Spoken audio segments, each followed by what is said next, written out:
32 ধানমন্ডিতে সশস্ত্র বাহিনীর গুটিকয়েক বিপদগামী ঘাতকের হাতে বঙ্গবন্ধু তার পরিবারের সদস্যগণ নিহত হবার পর বাংলাদেশ যখন শোকস্তব্ধ এবং জান্তার বায়োনেটের ভয়ে ভীত, সেই চরম হতাশার মুহূর্তে যে অকুতভয় যুবক অন্যায়ের বিরুদ্ধে রুখে দাঁড়িয়েছিলেন সেই বঙ্গবীর কাদের সিদ্দিকী বীর উত্তমকে।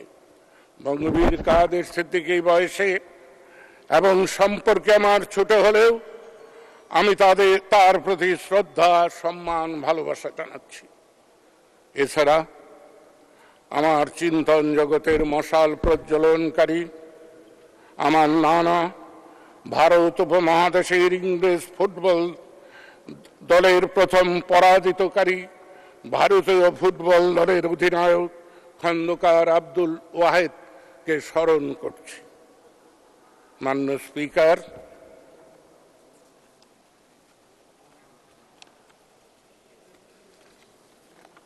একটা গুরুতর প্রশ্ন আমাকে অহর্নিশি করে করে খায়। 75-এর 15ই আগস্ট বঙ্গবন্ধু রাষ্ট্রমাতা কামাল জামাল রাসেল ঘাতকের গুলিতে প্রাণ হারালেন। আমরা কে কি করলাম? স্বাধীনতা যুদ্ধে কিংবদন্তি বীর উত্তম কাদের সিদ্দিকী প্রতিবাদ গড়ে তুললেন, প্রতিরোধ গড়ে তুললেন। তার সঙ্গে 12,000 দামাল তরুণ যুবক যুক্ত হল। খুনি মোস্তাক আর সামরিক জান্তা জিয়ার বিরুদ্ধে তারা সশস্ত্র যুদ্ধে অবতীর্ণ হল।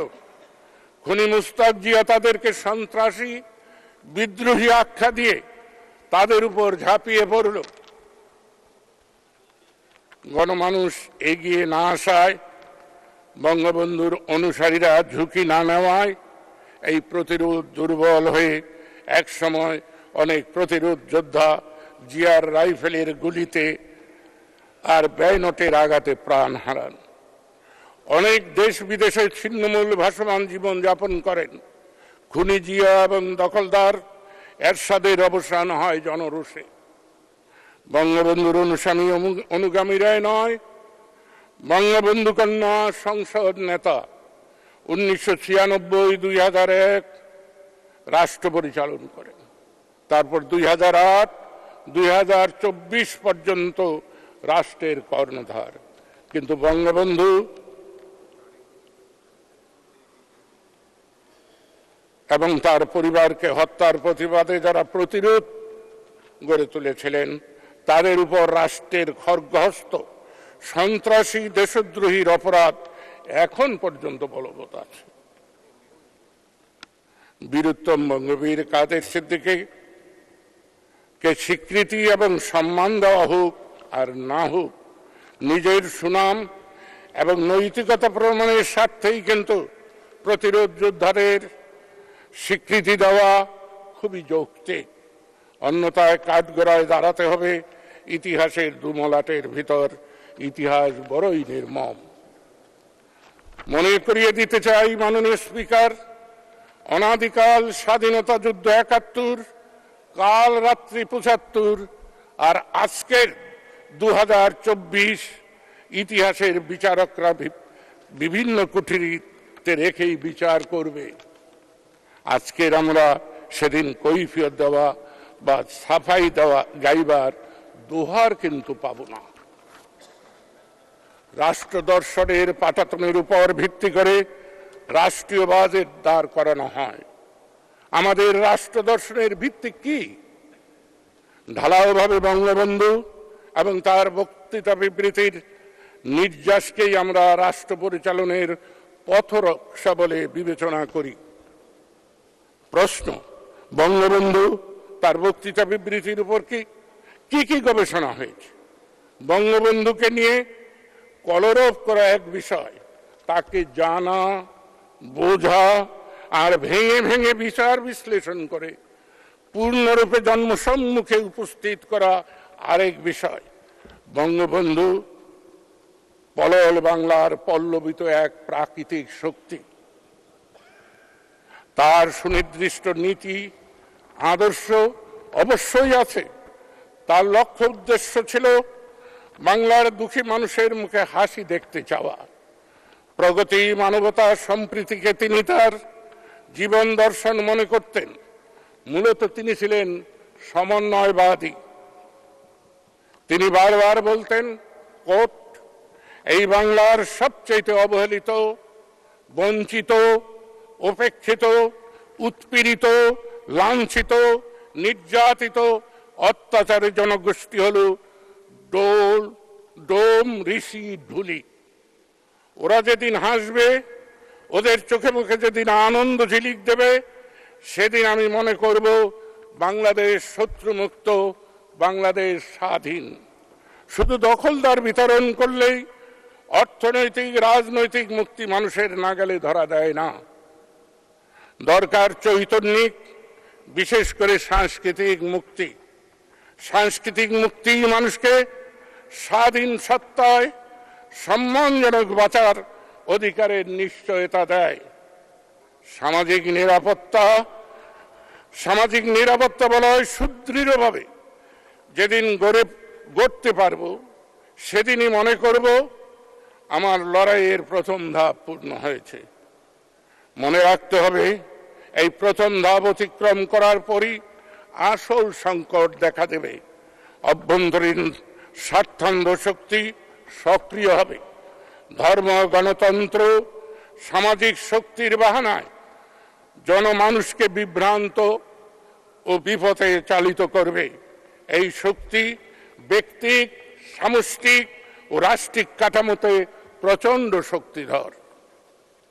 মাননীয় স্পিকার, স্বাধীনতার অব্যবহিত পরে বাংলাদেশ এবং বর্তমানের রাষ্ট্রিক, সামাজিক, সাংস্কৃতিক পরিমণ্ডলের অবস্থা মিলিয়ে বিচার যখন করি, তখন বঙ্গবন্ধুর ধারণার হুবহু মিল খুঁজে পাওয়া যায়।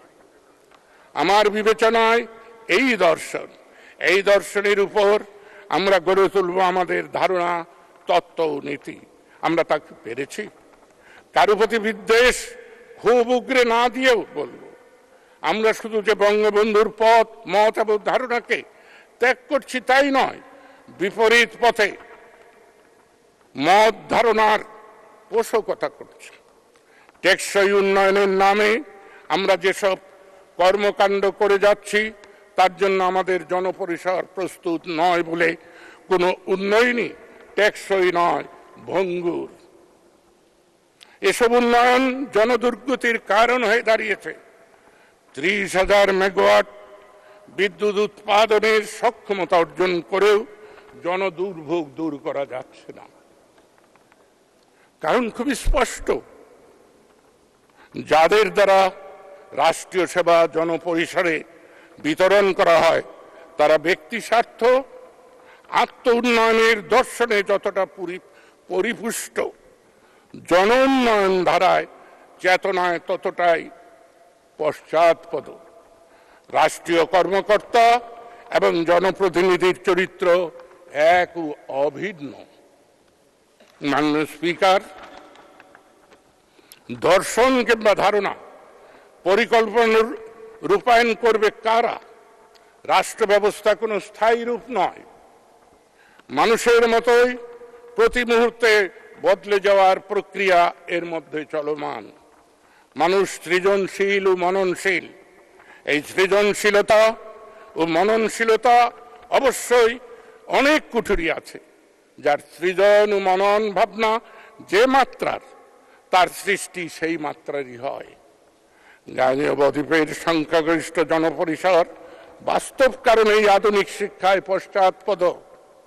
সৃজন ও মনন জগতের কুঠুরি সঙ্গত কারণেই তাদের বসত বাড়ির পর্ণকুটিরের মতোই জীর্ণ। আজ যা নির্মাণ হচ্ছে তাও পরিকল্পিত নয়। রাষ্ট্রিক পরিকল্পনা পাশ্চাত্য ধারায় পরিচালিত, ফলে সবই বিকলাঙ্গ এবং অকেজ হয়ে পড়ে। সৃজন মননের কাণ্ডারি কবি, সাহিত্যিক, গবেষক পলল বাংলায় এই ধারার কর্ষণের অবারিত ভূমি থাকলেও বিদেশি ভাবনা, ধারণা, প্রবণতা ও স্বার্থপরতা সবাইকে আত্মরত্তি সর্বস্ব করে ফেলেছে। মাননীয় স্পিকার, আমাদের রাষ্ট্রদর্শন স্থবির এবং সাম্রাজ্যবাদী ঔপনিবেশিক ধারায় পরিচালিত। এ কারণে বাজেট নিয়ে পক্ষ বিপক্ষে প্রবলভাবে প্রকট মতামত প্রকাশ করে। এক পক্ষ যদি বলে এই বাজেট গণমানুষের আকাঙ্ক্ষার মহান প্রতিফলন, আরেক পক্ষ বলে গরিব মারার বাজেট। গরিব কে? গরিব সেই যে শোষিত, বঞ্চিত, অবহেলিত, উপেক্ষিত। এই শোষণ, বঞ্চনা, অবহেলা, উপেক্ষা, উৎপীড়ন, নিপীড়ন, অত্যাচার কারা করে? শাসক শ্রেণী। শাসক শ্রেণীর এক গোষ্ঠী যখন রাষ্ট্র ক্ষমতা করায়ত্ত করে, অপর গোষ্ঠী তখন বিপক্ষে অবস্থান নিয়ে বিরোধিতার সুর ভাজে। ওরা এবং তারা দুগোষ্ঠী সুযোগ সন্ধানী, স্বার্থপর, প্রতারক, ঠক, শোষক, নিপীড়ক, অত্যাচারী, যদিও তাদের অবস্থান ভিন্ন। বাংলাদেশে এই ভিন্নতা প্রবল এবং প্রকট। জাতীয়তাবাদী আন্দোলনের লড়াই সংগ্রামের কাতারে ছিল এক পক্ষ, পাকিস্তান দখলদার খুনি অপশক্তির পক্ষে ছিল আরেক পক্ষ। এক পক্ষের নেতৃত্ব দিয়েছেন গাঙ্গেয় বদ্বীপের জাতি রাষ্ট্রের স্বপ্নদ্রষ্টা বঙ্গবন্ধু শেখ মুজিবুর রহমান, অপর পক্ষে শিখণ্ডী যুদ্ধ ৭১-এর যোদ্ধা জিয়াউর রহমান রাষ্ট্র ক্ষমতা দখল করে নেতা হয়েছেন। এই দুই ধারার ক্ষমতার দ্বন্দ্ব সংঘাত প্রেক্ষাপটে লুটেপুটে খাচ্ছে বঙ্গবন্ধুর অমোঘ উচ্চারণ চাটার দলের পরবর্তী প্রজন্ম। জনপরিসর যে তিমিরে, সেই তিমিরে বরং জনদুর্দশা বেড়েই চলছে। মানুষ যখন ছিন্নমূল ছিল, খাদ্য, বস্ত্র, বাসস্থান, স্বাস্থ্য, শিক্ষা বঞ্চিত ছিল, তখন ভাবত আল্লাহ মুখ দিয়েছে, আহারও আল্লাহ দেবে। খাদ্যভাব, দুঃখ দুর্দশা সবই আল্লাহর ইচ্ছা। কিন্তু আশা জাগানিয়া স্বাধীনতা যুদ্ধ ৭১-এর পর মানুষ অন্যভাবে ভাবতে শুরু করে, বুঝে না বুঝে যন্ত্রণায় ছটফট করে। রাষ্ট্রিক পরিসরে শান্তি, স্বস্তি, সংহতি, সম্প্রীতি হারিয়ে যায়।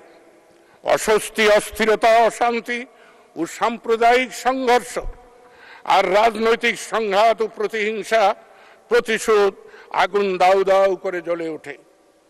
এই পরিপ্রেক্ষিত আর প্রেক্ষাপটে বাজেট ২০২৪-২৫ সংসদে উপস্থাপন করা হয়েছে। বাংলাদেশের বাস্তবতা আর বাজেটের মিল অমিল নিয়ে কথা না বলে কোন খাতে কত বরাদ্দ তা নিয়ে কচকচানিতে কি লাভ হবে তা বোধগম্য নয়। মাননীয় স্পিকার, মাননীয় সংসদ সদস্য, সে সরকার দলীয়, সরকার সমস্ত পুষ্ট কিংবা স্বতন্ত্র সদস্যবৃন্দ এই যে এতদিন ধরে এত কথা বলছে, তা কিন্তু মাননীয় অর্থমন্ত্রী শুনছেন না, বা সংসদ সচিবালয় যা ধারণ করছেন তা সংগ্রহ করে তিনি শুনে সেই মতো তার জবাবি বক্তব্য দেবেন, তার কিন্তু কোনো নজির জানা নেই। আমরা ১৯৭২-৭৫ পর্যন্ত অধিবেশনে অর্থমন্ত্রী প্রয়াত তাজউদ্দিনকে দেখেছি প্রতিজন সদস্যের বক্তৃতা শুনতেন এবং বিশেষ বিষয় টুকে নিতেন। তার সমাপনী বক্তৃতায় গুরুত্বপূর্ণ বিষয়ে ব্যাখ্যা, সমাধান দিতেন। সামরিক জান্তার রাষ্ট্র দখল পরবর্তী সময় এবং সামরিক ফরমান মূলে যে সংসদ গঠন হয়, সেই সংসদে মাননীয় অর্থমন্ত্রী আর মাননীয় সংসদ সদস্যের মতামত শোনার প্রয়োজন বোধ করেন না। তাই বাজেট আলোচনাকালে অধিবেশন কক্ষে উপস্থিত থাকার প্রয়োজন বোধ করেন না। পূর্ব সিদ্ধান্ত মতোই সংসদ নেতার অনুমতিতে তিনি বাজেট পাশের প্রস্তাব করবেন এবং সংখ্যাগরিষ্ঠ কণ্ঠ ভোটে পাশ হবে। এবারও ব্যতিক্রম হবার কোনো সম্ভাবনা বা সুযোগ নেই। তাই মাননীয় অর্থমন্ত্রী অধিবেশনে উপস্থিত নেই। তিনি জানেন, আপনিও জানেন 30শে জুন কি হবে। সংসদ সদস্যরা তাই বাজেট নিয়ে কথা না বলে অন্য প্রসঙ্গে কথা বলায় ব্যত্যয় দেখি না। মাননীয় স্পিকার, এই সীমাবদ্ধতার বাতাবরণে বাজেটের দার্শনিক ও ধারণাগত বিষয়ের অবতারণা করছি। এই ভাবনা ও চিন্তাকে অনেকে কসকসানি বলে বাতিল করে দিলে আমি কোনো দুঃখ পাব না। আমি বহুবার বাতিল হয়েছি, তাই বলে আমার ভাবনা ও চিন্তা বাতিল বা ভুল প্রমাণিত হয়নি, বরং ভীষণভাবে সঠিক বলেই প্রমাণ হয়েছে। জাগতিক উন্নয়ন কখনোই কোনো দেশে টেকসই হয়নি চৈতন্যিক উন্নয়ন ব্যতিরেক। আমি আবার উচ্চারণ করছি মাননীয় স্পিকার, জাগতিক উন্নয়ন কখনোই কোনো দেশে টেকসই হয়নি চৈতন্যিক উন্নয়ন ব্যতিরেক। পাশ্চাত্যের জীবনধারার অনেক কিছুই আমি সমালোচনা করি। তাদের উদ্যম, তাদের সত্যবাদিতা, তাদের ন্যায়পরায়ণতা, তাদের পরমত সহিষ্ণুতা, তাদের উদ্যোগ, তাদের কর্তব্যপরায়ণতা ও কর্মশক্তির প্রশংসা অকপটে করি। এই গুণগুলো থেকে আমরা অনেক দূরবর্তী। যে পারলৌকিক ধারার উত্তরাধিকার আমরা বহন করি, জন্মসূত্রে পাই, সেই ধারা তো আরো বেশি মানবিক গুণাবলীর শিক্ষা দেয়। তারপরে কেন আমাদের এই অধপতন? কেন এই মিথ্যাচার, প্রতারণা, প্রবঞ্চনা, আইন ভঙ্গ, নৈতিকতাহীনতা, সততা, অসদাচরণ? মাননীয় স্পিকার, বাবা সাহেব ভীমরাও আম্বেদকর ভারতের সংবিধানের প্রণেতা। তিনি 1950 সালের 26শে জানুয়ারি বলেছিলেন, যেখানে গণতন্ত্রের অনুশীলনে দীর্ঘদিন ছেদ পড়ে গেছে, সেখানে গণতন্ত্র শেষ পর্যন্ত একনায়কতন্ত্রের কাছে আত্মসমর্পণ করতে পারে। আমাদের যে ছেদ পড়েছিল মাননীয় স্পিকার, সেটা আপনি জানেন। আকারে প্রকারে গণতন্ত্র ঠাট বজায় রইল, কিন্তু কার্যক্রমে তা নায়কতন্ত্রের শাসনে পর্যবসিত হয়। আম্বেদকরের বিবেচনা আমাদের উপমহাদেশের মতো ব্যক্তি পুজোর বাড়াবাড়ি পৃথিবীতে আর কোথাও দৃষ্ট হয় না। রাজনীতিতে ব্যক্তি পূজা নিশ্চিতভাবেই স্বৈরতন্ত্রের রাজপথ ধরে হাঁটার দিশা দেখায়। জন স্টুয়ার্ট মিলের এই মহাকাব্যিক সতর্কবাণী তিনি স্মরণ করিয়ে দেন।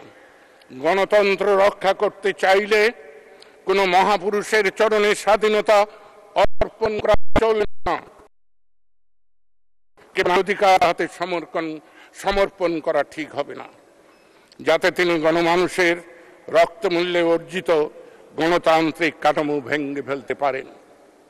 মাননীয় স্পিকার, প্রকৃত রাষ্ট্র বিকাশ চাইলে রাজনৈতিক গণতন্ত্র তা অর্জনের জন্য যথেষ্ট নয়।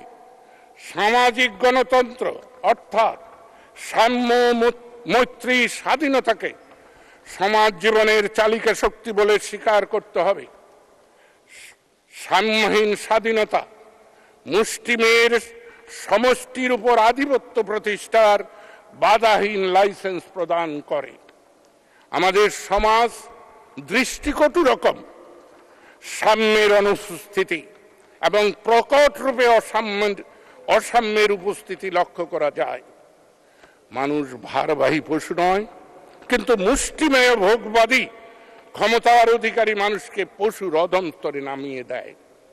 সামাজিক সংঘাত, সংঘর্ষ, অস্থির শ্রেণীদ্বন্দ্ব নিরসনে ক্ষমতাবানদের সুবুদ্ধি ও সুবিবেচনায় পরিস্থিতিকে ইতিবাচক পথে প্রবাহিত হতে পারে।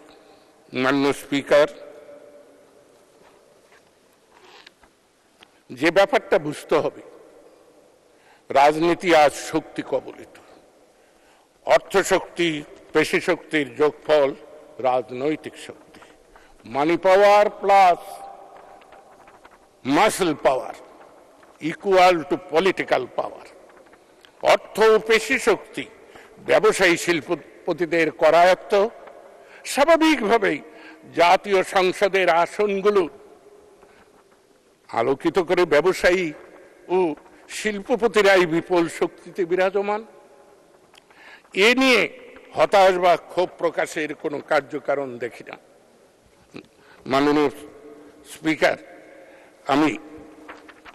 আমার আর হাতে সময় নেই, আমি বোধহয় শেষটুকু বলে ফেলি না?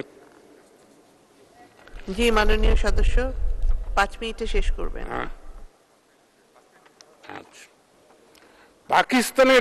মাননীয় স্পিকার, পাকিস্তানের পূর্বাঞ্চলের জনগোষ্ঠী পাঞ্জাবি পলিটিক্যাল পাওয়ার দ্বারা বঞ্চিত, শোষিত, অবহেলিত, প্রতিবাদ করে তারা ক্রমাগত লাঞ্ছিত, নিপীড়িত, অত্যাচারিত হচ্ছিল। অস্বীকার করা হচ্ছিল বাঙালির স্বশাসনের অধিকার। তারা বলছিল পূর্ববঙ্গের স্বায়ত্তশাসন, স্বাধীনতা, নিরাপত্তা সব কিছুর জিম্মাদার পশ্চিম পাকিস্তান, পাঞ্জাবি শাসক গোষ্ঠী। 1965 সালের ভারত পাকিস্তান যুদ্ধে এই দম্ভ চূর্ণ হয়ে যায়। পূর্ববঙ্গের জনগোষ্ঠী দেখতে পায় পাঞ্জাবি শাসক চক্র যা বলছে বা বলেছে সবই ফাঁকা বুলি। বাঙালির এই অসহায়ত্ব এবং অধিকারহীন বশ্যতার বিরুদ্ধে সবসময় সরব ছিলেন শেখ মুজিবুর রহমান। তিনি অকুত ভয়ে জীবন মৃত্যুকে পায়ের ভিত্ত করে বাঙালিকে বৈষম্য আর শোষণ বঞ্চনার বিরুদ্ধে ঐক্যবদ্ধভাবে রুখে দাঁড়ানোর ডাক দেন। কর্মসূচি হিসাবে 6টি বিষয়কে সামনে নিয়ে আসেন। এই কর্মসূচি 6 দফা হিসেবে খ্যাত। পাকিস্তান পলিটিক্যাল পাওয়ার, অর্থ ও পেশি শক্তিতে বলশালী। পাঞ্জাবি সেনাবাহিনী বাঙালিকে শোষণ লুণ্ঠন করে তাদের হাড় মজ্জা চুবিয়ে খায়। শোষক ও লুণ্ঠন শক্তির বিরুদ্ধে 6 দফাকে অস্ত্রের ভাষায় মোকাবেলা করার হুমকি দেয়। শেখ মুজিবুর রহমান এবং তার অনুগামীদের উপর নিপীড়নের স্টিম রোলার নেমে আসে। পলিটিক্যাল পাওয়ার যতই দানবীয় শক্তির অধিকারী হোক, মাননীয় স্পিকার, পিপুল পাওয়ারের চাইতে তা কখনো শক্তিধর নয়। তাই শেখ মুজিবুর রহমান পিপুল পাওয়ারের শক্তিতে শক্তিমান হয়ে জাতি রাষ্ট্রের জনক বঙ্গবন্ধু রূপে বরিত হলেন। যারা পিপুল পাওয়ারকে অস্বীকার করে শোষণ অত্যাচারের পথ ধরেছিল তারা আস্থা করে নিক্ষিপ্ত হয়। মাননীয় স্পিকার, রক্তমূল্যে অর্জিত বাংলাদেশেও মানি পাওয়ার এবং মাসল পাওয়ারের অনুঘটকের সুযোগে পলিটিক্যাল পাওয়ারের জোরে জোরদার মুল্লুক তার ভাব দেখিয়েছেন। তারা 91, 96, 6, 8 এ উন্মূল হয়ে গেছে। পিপুল পাওয়ার যেদিন গা ঝাড়া দিয়েছে, মানব সভ্যতার স্মরণীতে ইতিহাসের পুনরাবৃত্তি বারবার ঘটে, কিন্তু পলিটিক্যাল পাওয়ারের উন্মাদনা ও দম্ভে পিপুল পাওয়ারের অদম্য অজেয় শক্তির কথা তারা ভুলে যায়। দেওয়ালির লিখন যেন আমরা পাঠ করি, ইতিহাসের শিক্ষার কথা যেন স্মরণ রাখি। মাননীয় স্পিকার, ঔপনিবেশিক মনোভঙ্গি নতুন কিছু নয়। এই অবস্থা ঔপনিবেশিক আগ্রাসনের প্রথম থেকেই চলে আসছে। দখল করা ভূমি পুত্রদের সংস্কৃতি, চিত্রকলা, নৃত্যকলা, ধর্ম, ইতিহাস, ভূগোল, শিক্ষা, লোকশ্রুতি, সাহিত্যকে অবজ্ঞা করার মধ্য দিয়ে সুচতুরভাবে আগ্রাসন চালানো হয়। এরপরেই নিয়ন্ত্রণ সংহত করা হয়। যারা এই ভারত দখল করেছে সব ঔপনিবেশিক শক্তি একই কাজ করেছে। সর্বগ্রাসী আগ্রাসন পরিচালনা করে ব্রিটিশ। আমরা ইতিহাসের সরণিতে যখন হাঁটি তখন দেখতে পাই গ্রিক বিজয়ী ভূখণ্ডে তাদের ভাষা, ধর্ম, বিজ্ঞান, দর্শনের বিস্তার বিকাশ ঘটিয়েছে। তাদের মনোভাব এতই আগ্রাসী ছিল যে যারা তাদের আওতার বাইরে তাদের বর্বর বলে চিহ্নিত করত, ভয়ঙ্কর মনোভাব প্রকাশ করত। যারা গ্রিক নয় তারা বর্বর, তারা নৌমান ল্যাটিন ভাষায় আধিপত্য প্রতিষ্ঠা করে, ইংরেজ উপনিবেশের গণমানুষকে নেটিভ বলে অবজ্ঞা প্রদর্শন করে। এই শব্দটি ভিন্ন মাত্রিক অর্থ ও দোতনা আছে। ইংরেজ উপনিবেশিক মনোভাব ছিল যে অঞ্চলে ইউরোপীয়রা পৌঁছেনি সেই অঞ্চল নেটিভ, সভ্যতার আলো পৌঁছায়নি। আমরা এমন গালি মহাভারতের লক্ষ্য করি। পাণ্ডব বর্জিত দেশ, বাবু, যেখানে পাণ্ডবরা যায়নি বা যেতে পারে তারা অসভ্য। আমরা অবিভক্ত বাংলার বাবু কালচারের কেন্দ্র কলকাতার বাবুদের অবজ্ঞা ও বিদ্রুপাত্মক বাঙ্গাল শব্দটি ব্যবহার গালি হিসেবেই শুনেছি। পাকিস্তানে আমরা বাঙালিরা উপেক্ষিত হয়েছি সাচ্চা মুসলমান নয় বলে। এই ধরনের প্রচারণার লক্ষ্য থাকে মহানগর রাজধানীর নিজ জনগোষ্ঠীর মধ্যে উচ্চমান চাপিয়ে দেওয়া, অন্যদিকে অধস্তর নিম্ন স্তরের জনগোষ্ঠীর মধ্যে তার মানসিকতা আরোপ করা, ফলে সকল ব্যাপারেই তারা হীনবল হয়ে। মাননীয় স্পিকার, পরিশেষে এক অনিশ্চয়তার অন্ধকার উদ্দেশ্যে হারা আবর্তে যখন বাংলাদেশ আবর্তিত, তখনই শেখ হাসিনার আগমন, যে আগমন আজ আবির্ভাবে রূপ নিয়েছে। 1 মিনিট। অনেক সংগ্রাম, অনেক রক্ত বিসর্জন, অনেক আত্মদান, কালবৈশাখী মরুঝড় মোকাবেলা করেই তার আজকের অবস্থান। কিন্তু গভীর দুঃখ, বেদনা, যন্ত্রণা নিয়ে বলতেই হচ্ছে, তার কীর্তি মান করছে কিছু লোভী স্বার্থপর সুযোগ সন্ধানী। শেখ হাসিনা শুধু আওয়ামী লীগের সম্পদ নয়, বরং তিনি জাতীয় সম্পদ, সম্মান, গৌরব, অহংকার, বাঙালির পরিচয়। তাকে প্রলয়াবর্তে নিক্ষেপ করলে জাতি আবার অন্ধকারে নিক্ষিপ্ত হবে, দিশেহারা পথহারা হয়ে পড়বে। জাতিকে আহ্বান জানাবো, জাতীয় প্রয়োজনে রাষ্ট্রনায়ক শেখ হাসিনার জন্য প্রাচীর গড়ে তোলো। জনপ্রাচীরের চেয়ে মজবুত ও নিরাপদ প্রাচীর আর কিছু হয় না। মাননীয় স্পিকার, 1 মিনিট। ধন্যবাদ। জয় বাংলা, জয় বঙ্গবন্ধু, জয় তো শেখ হাসিনা।